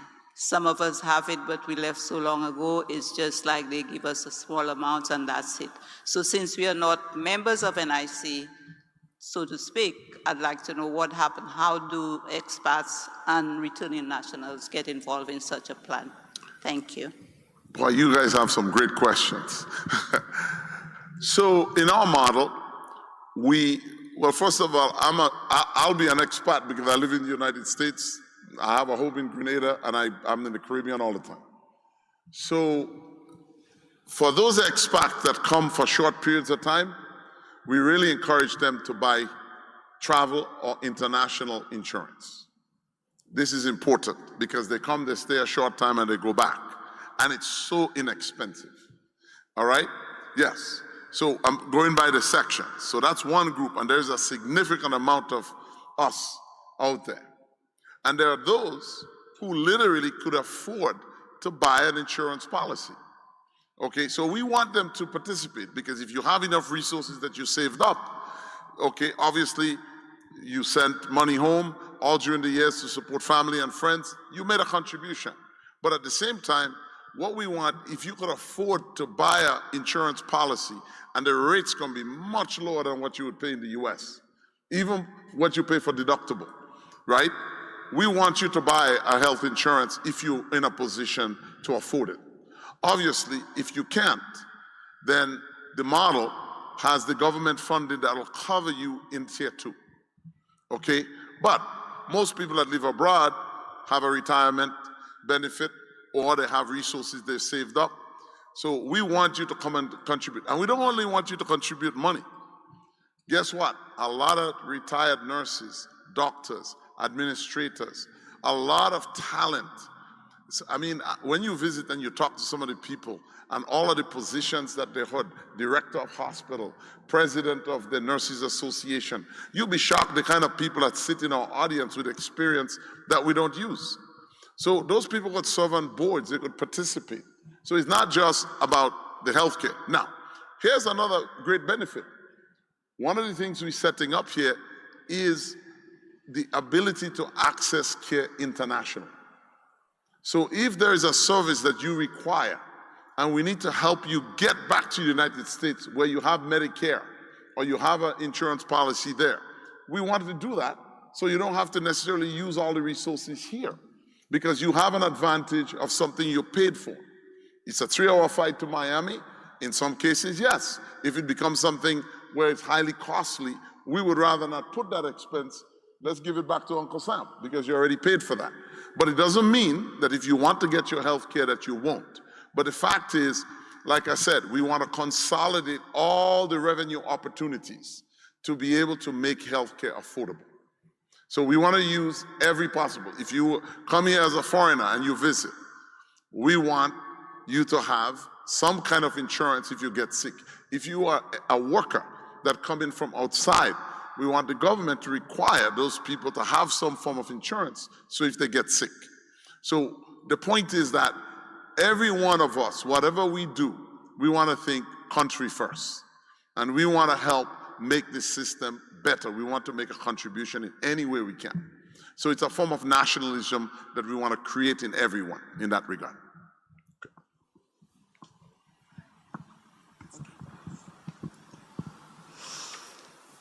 Yes, I have some question. Sure. Because you referred to Martinique, the French system. And since I, from Martinique, and also had business in Martinique, so I know the system, and I want to know how can you educate every St. Lucian to pay health care? because the French system educates their people from day one. Everyone has to pay NIC, which is national insurance. Then we have a second, which is called a mutual, that we will be covered. We have to pay, which is what you're calling the private. Yeah, the commercial. Commercial. But what is happening in Martinique, in the French system, I can't just say Martinique because it's France. The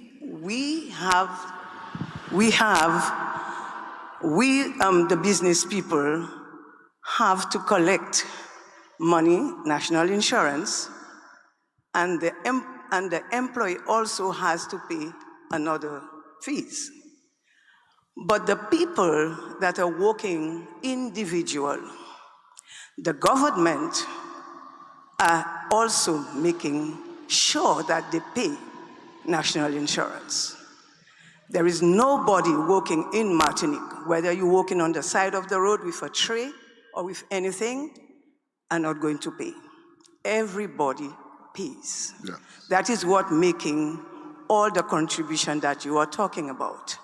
But today in St. Lucia, how nobody is paying anything, like these people are working out there, they are not paying. How you can go to them today and tell them that you have to pay?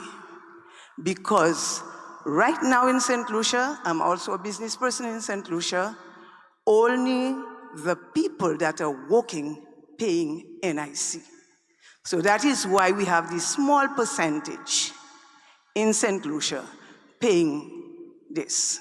So I think this is a lot of education. It's like you taking a child to bring to school from day one, ABC, to learn how to type, how to read, and how to write.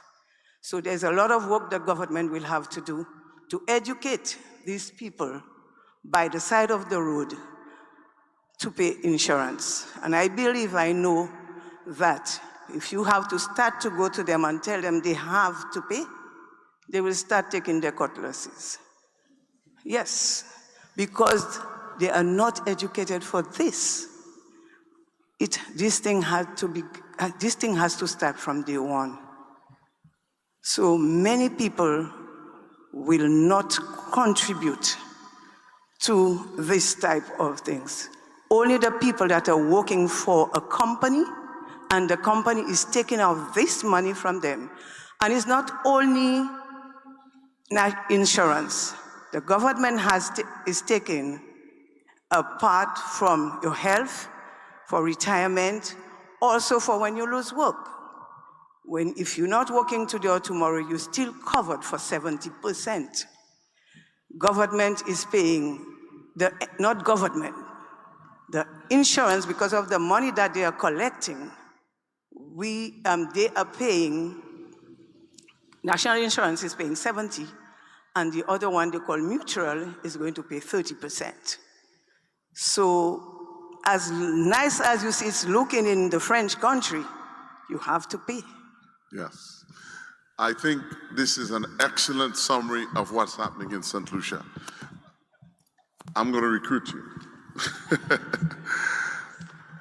But the real truth is, when you look at St. Lucia, you heard I use the word informal economy. When you look at the amount of people that are paid NIC, it's a relatively small number. And they are the people in the middle and lower income groups that are really paying NIS. Okay? And a lot of the professionals, organizations, and people that could literally afford to make a significant contribution aren't making that significant a contribution. Because guess, if you have a business and somebody pay you cash, right? Or you have ways of dispensing with the money, and that's a challenge you have in a society like this. It's very difficult to transform that. That's the first problem. Because the informal economy is so large, and the people in the formal economy that's actually working and paying taxes, their wages are so small, it's hard to go and ask them to make an additional contribution after they make NIS. So in many countries, like when this got done in the BVI, the per capita income is 3 times what you make here. So the government could go and say, okay, we take 3% from the company and we take 3% from the workers. And wow, you have NHI. Okay, St. Lucia, you can't do that because you will be ending up with something like the people that have insurance and they go pay and then have to reimburse, right? Because there's not enough income in the system based on the tax base to be able to support that. So what countries like St. Lucia has to do in order to get a dedicated income is to charge something like a VAT. Okay? Now what the VAT does, it makes it fair. The guys who consume more pay more. And of course, the people that have boats and have expensive homes, they're going to consume more, so they're going to end up paying more. Now, yes, certain goods that the poor depend on, you put VAT on that, that's a burden to those poorer people. So no matter how you take it, it's going to create some burden. But the idea is you got to pull out those people that aren't paying and force them to make a payment. Now, no one in St. Lucia wants extra taxes. I could guarantee you that. But that might be one way. Maybe we don't start that way, but sometime in the future, when we see how things go, we might have to implement a tax. But today, as we stand, we know that the dollars are there. So what you do, you want to do this in stages. Let's give the public a chance to work with us on that. And I think the model we created by having the 3 tiers makes health insurance more affordable. And we've done a few things like this that says, okay, if you say, something called means testing. So we will drive people, if you have means and you go to the hospital and you don't have an insurance policy and you really have the means to pay, then we'll create a system where you're going to be forced to pay it at the point of service because you have means. Okay, that requires some means testing. That's one way to drive behavior.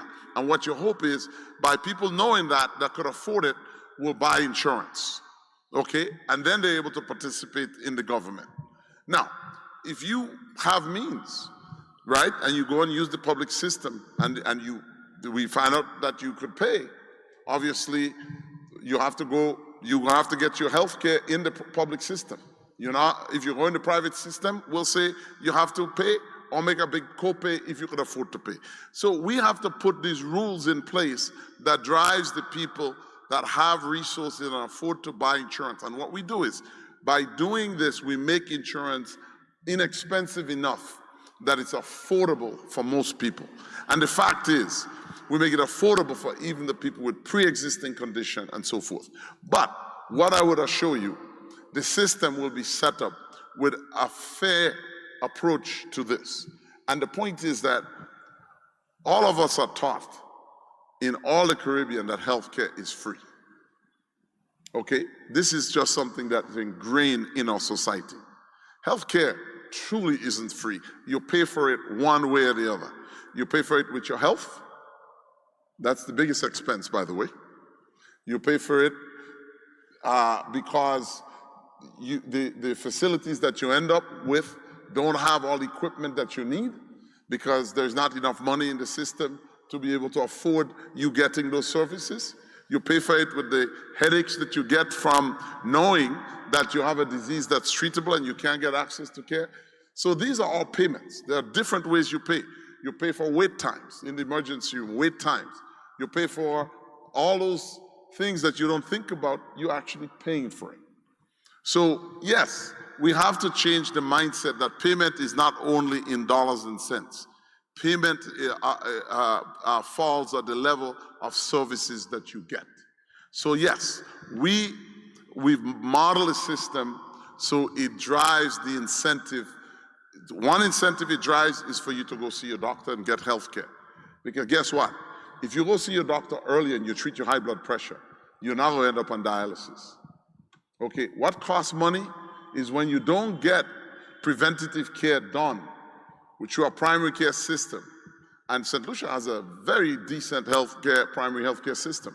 Okay, but do we access it? Do we use it?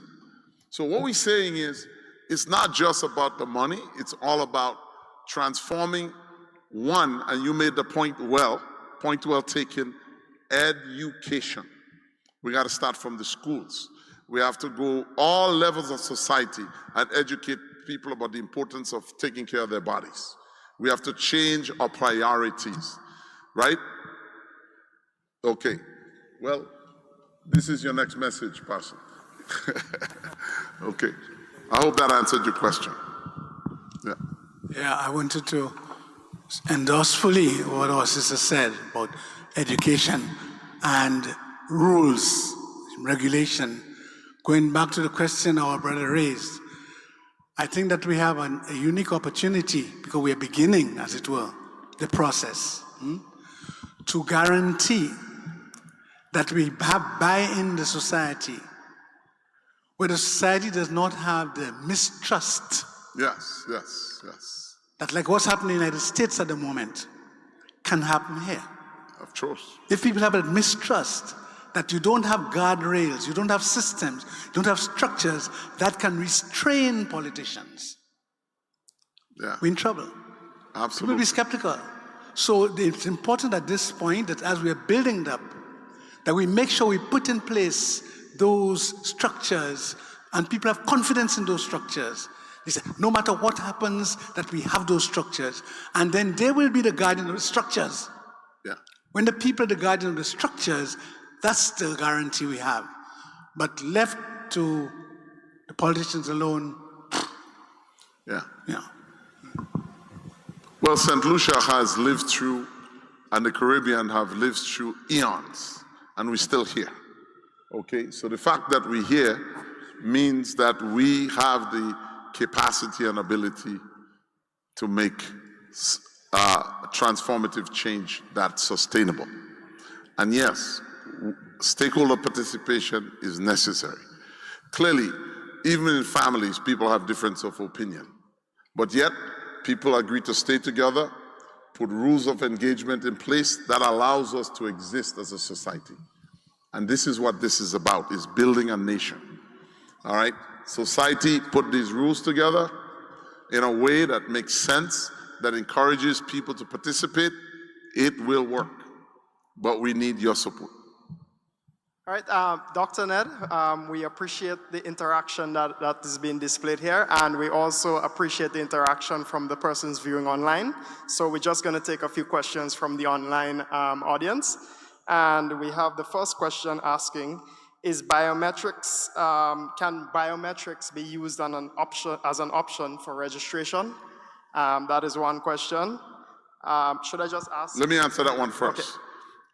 So yes, we have looked into ways of identifying people uniquely. Okay, we believe that will be a phased-in approach. We have met with all of the technology providers, not all, but some of them, including companies like Digicel and others that are involved in the electronic business. And there are lots of systems in the modern day, from your iPhone to your to other mechanisms to identify people. Of course, some of these are policy decisions that we have to make because it involves privacy. One of the things we've done in the legislation is to put in rules of engagement whereby people's medical information are secure. And certainly biometrics is one of those. And it's actually relatively inexpensive. Now, might be that we don't come out with this at implementation, depending on, because we have a short time in order to get this thing moving in terms of timelines. So some elements of it going to be phased in over a 3-year period. And my suspicion would be we will use some of the technology to get people registered, but in time, for example, you start with a card that might have magnetic stripe, and later on biometrics could come in because it might require certain systems that we need to put in place to do that. And of course, those things also cost. In the long run, some of these methodologies end up being cheaper because the cost of putting in technology reduces the paper and also provides a level of efficiency. And, you know, a lot of time biometrics are important for preventing fraud and abuse, and to make sure that people are properly identified. So things like fingerprint, retinal scan, those kinds of things. So all of those tools are there, and many countries are starting to adopt and use those. You go to China right now, you just walk into a building and they know who you are, because there are things looking at your retina and so forth that could tell you. Of course, that's not widely used all around the world yet, but certainly we get in there. So yes, some of those methodologies we are looking into. Which ones are most practical to implement at onset? I can't answer that question at this point. That's all in discussion. Thank you very much, Dr. Ned. And another question from the virtual audience. Can you inform on which islands have a national health insurance and how long has it been implemented? So the most recent ones are the Bahamas. They've been around for maybe around 6 or 7 years. They've implemented national health insurance, but they've only been able to implement the primary healthcare component. They've been struggling to get the secondary and tertiary going. Hope that they will. We believe that we need to, in our situation, to do all three day one, because there are a lot of challenges when you try to implement the other elements later. Okay, we feel that the countries who have done it all together, all at once, even though it's a struggle, because what you don't want to do is to discriminate. You want to be able to offer services for the diseases that people have. Because if you don't get access to the care when you need it for the condition, what happens? You're going to feel that the system doesn't work for you. The next country, the Turks and Caicos, they are one of the earlier ones to implement, and they've done a good job in implementing. They are constantly trying to revise. They have a hospital system. They did a combination together of health system strengthening and implementing national health insurance. They are going through some struggles now on the hospital side, but they're making changes. Then we have the BVI, which is one of the more recent ones. I consider them to be one of the most successful ones because they've again implemented all. The one thing, in my opinion, that they should have done was to include the insurance companies. So, so those are the few countries. Antigua has one, but it's just limited to only a certain sector that they cover. So not many countries have been successful. The Dutch islands and the French islands are further ahead in these areas. Yeah. One of the things I wanted to add as well is that when we start with the health management information system in St. Lucia, which is very much needed to be able to have a successful or to attain universal health coverage, we plan to do a project, a pilot project. And when we do a pilot project, we will take into consideration the different levels of care and see how they interconnect, referral and back referral. And that's important because when you come to, for instance, the primary healthcare level and the doctor refers you to the hospital, sometimes when they go to the hospital and then you go back to the wellness center, the patient may not be able to tell the doctor what actually happened at the hospital. And though there is a form written, like a referral form or discharge form, that doesn't give you all the information. So we felt when we ready to do the health management information system part of things, which is cross-cutting to attain UHC, we'll take into consideration registration and UHC financing and everything else. We do it in a pilot phase, and a pilot project, and then we will be able to nip problems in the bud. And we'll see how it goes to improve it, and then we're going to ramp it up. So in other words, we're not going to start right away, and then at the end of it, it becomes an issue. We're going to start steady for pilot, review the pilot, assess the pilot, see if there are any issues, and ramp up slowly. Yeah? Because I guess persons tend to be concerned about starting it off, if there are any issues, if there are any problems. So we are going to do what we feel comfortable in doing, starting small, see what happens with what we do in the pilot, and then ramp up as we go. Yeah? Because at the end of the day, it's something that St. Lucia we're pushing. We want St. Lucia to have UHC, but we want to do it correctly. So we're going to start with a pilot, and then as we go forth, review, monitor, assess, fix, tweak, and go up, ramp up. Thank you for that question, Lucy Myers, and we hope that the answer provided some clarity for you. And now we have another question from Kathy Augier-Gill, and she wants to know what measures are going to be put in place to prevent political interference and continuity with the UHC. Now, I know you addressed that one already, but maybe she would have joined in a bit late. Yeah. So if you could just read. Just simply put, UHC is going to be governed by a board of qualified individuals. That's our recommendation to the government, who are able to make proper decisions on coverage, development, like what you call benefit design and plan, financial administration, revenue cycle management, care coordinators, medical service delivery, quality control. Those are the elements of the operational elements of how that would be run. So the idea is having and of course, there will be legislation passed that will govern the government relationship with the Universal Healthcare Authority. Yes, according to what Dr. Ford said, there is a pilot project presently taking place, right? So how is that pilot project being paid for?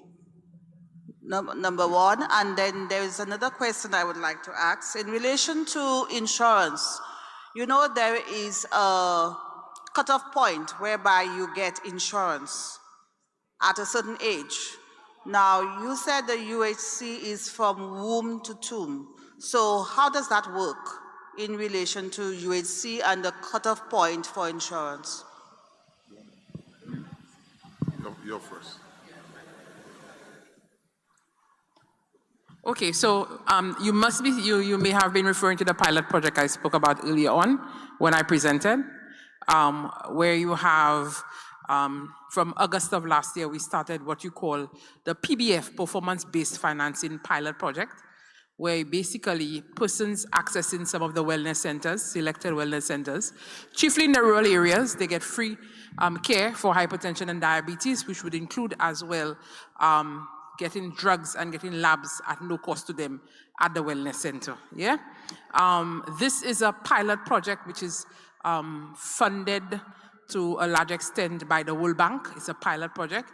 The aim is that the lessons learned from that pilot project will be used to feed in the bigger UHC umbrella, yeah? So incentivizing, it's the provision of incentives for the staff, and all of this is some of the things that we pull out of it, including the tools that were used, the assessment tools, the program plans, and all of these things that the tools that were used or developed during the pilot project will be used to feed in the UHC, which is already part of the UHC. But we see it as a pilot project. The lessons learned should really be fitted into a wider UHC, and it ends in June of this year, yeah? So an assessment will be made, and of course, all the information we need to feed the bigger UHC umbrella. So in answer to your question, covering people with pre-existing condition and covering those, the retired and the elderly. So one of the most important part of designing a healthcare system is to be all-inclusive in your design. So if we were to take the seniors and we put them by themselves, healthcare costs becomes expensive. But if we blend everybody together, the young, the old, and everybody pay into the system, basically your kids that are working or your grandkids that are working is going to help pay for you. And society owes this debt to you. And the idea is that if you don't have a model that consolidates, it becomes difficult because as you get older, you have more health conditions. But that's why we created this stratified model, so we could predict. And the other point is having information about the population of people that get sick, the occurrence, what disease they have. We could better plan, right, for funding healthcare. Because one of the things you have is a mismatch in your healthcare delivery system. so that the care that people need, you don't have a system developed for it. All right? And that is critically important. Investors are not going to invest in your healthcare system unless they know that there's a way to pay for healthcare. So by just having a method of paying for healthcare and consolidating people, you create economies of scale. One, if you put everybody together, you create something called a buying group. Okay? So if you have a doctor over here that only orders 10 pacemakers for the year, but then you conglomerate the whole country and you order 100 or 1,000 pacemakers, that pacemaker is going to cost less. All right? The problem you have right now is your cost in providing health care is much higher because you're doing it in small aliquots. So the fact that you bring everybody together allows you to buy at lower cost. So these are some of the economies of scale you create when you create a system such as what we suggested. With that the other thing that we do is something called care coordination. This is the most effective way of reducing healthcare costs. So say somebody has a chest pain, okay, and you decide you're staying home until tomorrow before you go into the emergency room. Well, the time you stay there, your heart muscle is getting more and more damage. And if you got to the hospital in time and we have the equipment, we could totally reverse that heart attack or that stroke. And that will reduce the burden of society by the fact that we have a better healthcare system and we provide more services. You may not end up on dialysis where you have to be on dialysis for the rest of your life. So the point is, if you provide an efficient, forward care system, you reduce the problems on the back end. Okay? We see this in our business because we manage healthcare for people traveling abroad. And they call us, and then you have to wait for the air ambulance, and you have to wait 2 days to get the insurance approved, and you have to wait. By the time the patient comes, they deteriorate it so much that the cost of the service goes much higher. So if we're able to, one, care coordinate, make sure you don't duplicate tests, make sure you go to the right doctor at the right time. What does that do? It reduces the cost for everyone. And that's the way you could afford to make sure that everyone get access to care. And the other one is making decision that we don't have the system to take care of this. Let me early find the place where that person is supposed to go. That's called care coordination. Thank you, Dr. Ned. So as we draw nearer to the winding down this evening's session, we're going to take 2 more questions, one from the audience and one from the virtual space. Yeah? Good evening. Let me commend you for this exercise today. I spoke to an insurance broker some time ago, asking why didn't he offer, or why don't the insurance companies not offer insurance to persons who are 70 and above. He explained the numbers are much too small. If everybody bought into this, chances are they would offer. So I heard the lady from Martinique say that we need to educate our people. We need to educate them in schools. We need to educate them out of schools as to the importance, because as she says, we don't get anything free. France is great, but they pay for everything from day one. Canada is great. You can just walk in, you'll get it done. They pay for it. So I'm suggesting that we, in your process, as you go along, invite your insurance companies, have them, make an appeal to them to come to listen to you, what you're hoping to do. Invite all our St. Lucians to buy into insurance so that they can pay. The premium will be much less, particularly for us who are already 70 and above, so that we can have a large number of persons, all retired persons, buying into that insurance. Thank you. Thank you for your comment. And Dr. Ned, the question to you is, will the UHC be supporting the use of herbal medicines to treat certain ailments, or will it be solely supporting the use of conventional medicines? I think Dr. Eugene would want to take that one.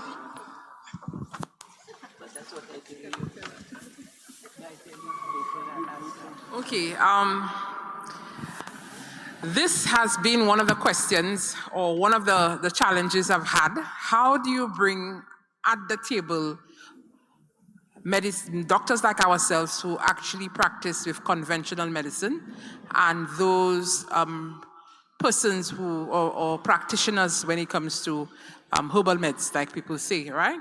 But at the end of the day, universal health coverage have to bring everyone together. And we have to, one of the things that we must do is respect what persons bring to the table. And though we may not necessarily agree on everything, there is an opportunity for us to collaborate on certain things. And that is one of the stakeholders / health partners that we have to bring to the table. And I will say this has been one of the things that has been in the back of my mind. I just don't want to just bring people to the table. I must have something to offer at the table and ensure that we're not at each other's throats, but we're working together for common good. I think that these practitioners who are herbalists or they're into green medicine, I think they do have certain aspects of their practice that can be used. There's a wellness aspect that they push as well when it comes to meditation and relaxation and other things of that sort, which we think that can very well aid the whole UHC push, okay? So it's a very tough question. I must confess, I think that's the best place to confess, no, Father? I must confess that that it has been something that has been in the back of my mind. This is one particular stakeholder or type of stakeholders that we need to bring to the table. And then when we do bring them, we want to come with a spirit of unity as we are all interested to ensure. One thing we know for sure, health practitioners and herbal practitioners, they usually work towards getting the person well. Yeah, so we have to have that discussion. So I can't really give you an answer that I'm very, a solid answer and say, this is what I'm going to use, like a prescription 1, 2, 3, 4. But it's work in progress, and these are stakeholders that I definitely, or the Ministry of Health, UHC project definitely have to bring to the table because they too can contribute towards UHC. Okay, so it has to be a collaborative approach. I hope that answers the question, Alvin, to some extent. Thank you very much, Doc. Yeah. And the final question, and I think it's a follow-up from the earlier question on the biometrics.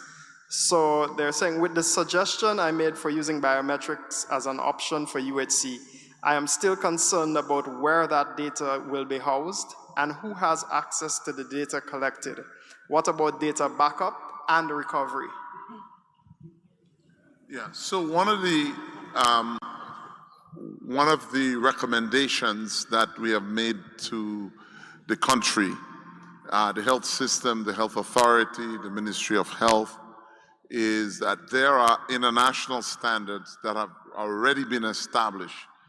The European have some standards, the US have some standards, the Canadian have some standards for data security, data encryption, rules of engagement for access. And they're already built in a number of the technology systems that we are recommended. We believe that we don't need to reinvent the wheel. If something is already working, let's use it. It'll be more cost effective than to go create our own, but to use standards that are generally accepted around the world. And that is our recommendation.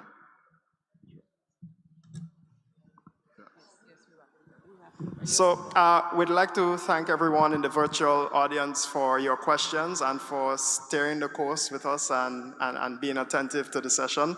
We do hope that it was informative and your questions were answered and clarity was provided. And even here in the physical space, I mean, we thank you for staying here, for attending first of all on a weekday and for being with us. So I will now turn over to Dr. Eugene, just in case she has any final remarks. Okay, so we want to really, really thank this particular church, Catholic Church, and Sister Rufina and the fathers and all of them that actually came together. I think the first time we met at the financial center, and then I'm happy that this is a follow-up discussion after our stakeholders engagement. We do plan to continue with out there with the other faith-based organizations. I think for the Catholic Church, which is going down in the south on Friday. Is it 5 or 6? 5 o'clock, 6? At 6. We'll work with you for 6. So we'll be heading down there on Friday. But we want you to continue doing the information we have right there. What we're going to do, because I know persons have more questions. I also know persons would want to know more about UHC. We will put a QR code on to be projected, so you can use your smartphones to actually go on the QR code, and you could follow UHC, like it. People say like, you can follow us, you can stalk us. It's okay to stalk UHC. You can stalk us, but at the end of the day, you see all the information we have coming out on UHC, we post it in. But as Dr. Ned said, we're working on a website, and with that website, we'll have more information out there, and persons can actually get so much more information on UHC, be able to chat with us and converse with us, and be able to give them all the information that they need on UHC. Okay, so it's work in progress, but I'm happy that you're here. We're thankful that it's possible, because it actually motivates us when we see persons come out. That gives us the boost for us to continue. Thank you. So, thank you very much. So I want to say a big thank you to Dr. Eugene Ford and Dr. Ned for such an eloquent presentation, or two eloquent presentations. We recognize that the work is not ended. There is more education to do. There are more people to learn about the process. And we want to commit ourselves to whatever we can do to help that process, because I think everybody who attended here agrees that it is something necessary. So I want to thank you very much for your presentations and for stimulating in us an interest, so that we could see our country get better and each of us benefit from this process. So thank you very much for your presentations tonight. And once again, I want to thank all those who attended.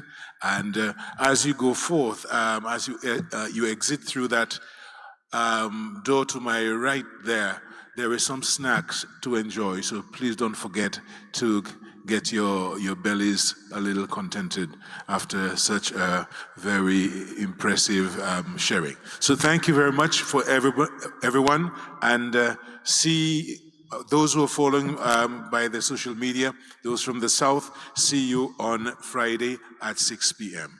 Good night, everyone. Let us just stand for a little blessing.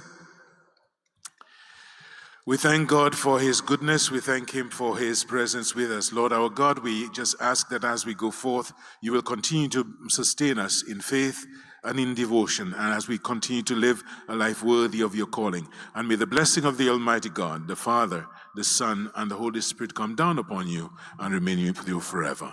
Amen. Good night, everyone.